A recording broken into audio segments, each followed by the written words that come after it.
এটা আমাদের ইউনিয়নের গর্ব। ঠিক আছে, ওখানে তো অপেক্ষা।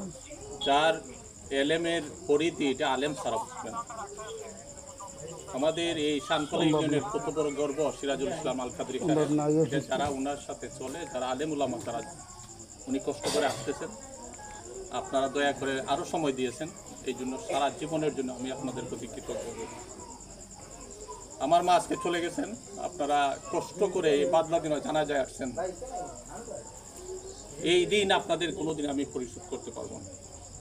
এই যে স্বাস্থ্যগঞ্জ থেকে এই প্যাক কাদার মধ্যে আমাদের ওলামায়ে কেরাম, এই সুন্নি জমাতের নেতৃবৃন্দ এসেছেন, আমাদের অনেক অফিসাররা এসেছেন, বিভিন্ন গ্রাম থেকে আপনারা এই শরীক হয়েছেন এই কষ্ট করে ঈদের সিজন, আপনাদের প্রতি আমি কৃতজ্ঞ। আমার মা বন্যাঢ্য জীবনে 90 বছর প্রায় বয়স,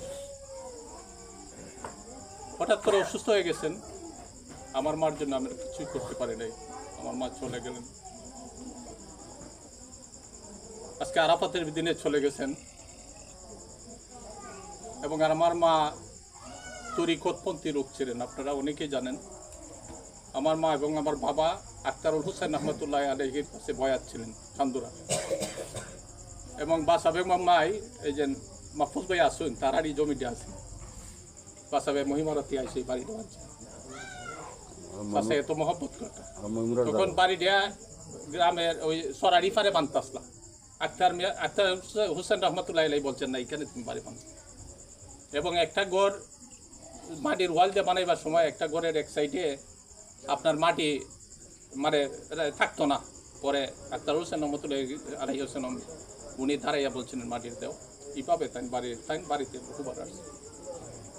আমি সপ্তাহখানেক আগেও আমি হাজিরা দিয়ে আসছি, আমি আমার মার জন্য বলে আসছি। আজকে পাশাব চলে গেছিলেন 1990-তে, এই দিনেও বৃহস্পতিবার ছিল, সকাল 8:00 দিকে। আর মাও চলে গেলেন বৃহস্পতিবারে 2-4 দিকে। আরাফাতের দিন আমার মার হয়তো আল্লাহ মহব্বত করছেন, আপনারা সবাই আসছেন, আমার মার জন্য দোয়া করবেন আল্লাহর জন্য। আমরা আজকে এতদিন আদায় এতিম ছিলাম, বুঝতাম না যে বাবার অভাবটা বুঝতাম না। আজকে আমার মা এতিম, আমি আমার মার জন্য দৌড়া বাড়িতে আসতাম। আমি কোনোদিন বাড়িতে যতদিন আসছি আমার স্মরণ হয় না যে আমার মায়ের সরাসরি আমার মায়ের পারে চুম্বন না হয়ে গেছে। আজকে তো আসলে আর তো আমার মারে পাবো না, আর গুনাহ মাফ করে বসে। আমার মার জন্য দোয়া করতেন। যদি এলাকার যারা চিনেন আমার মারে, যদি মানুষপত্রে ভুল হয়ে থাকতে পারে, আমার মার যদি কোনো ভুল ত্রুটি হয়ে থাকে, আজকে মানুষের আচরণে ভুল থাকতে পারে, আজকে এই বিদায়ের দিনে আমার মাকে দয়া করে মাফ করে দিবেন।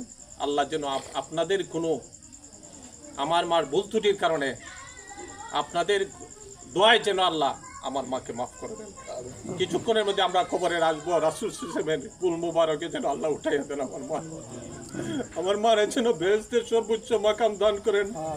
বেহেশতে খবরে যেন আমার ফেরেশতারা আমার মার সাথে সুন্দর আচরণ করে।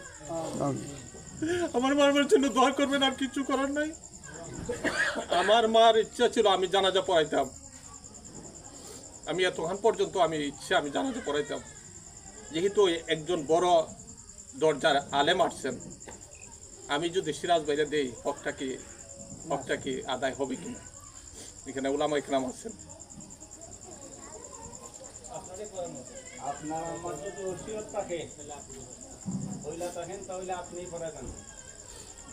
ঠিক আছে, তাহলে সিরাজ ভাই দোয়া করবেন নাকি? তাহলে আয়োগ আমরা শুরু করে দেব।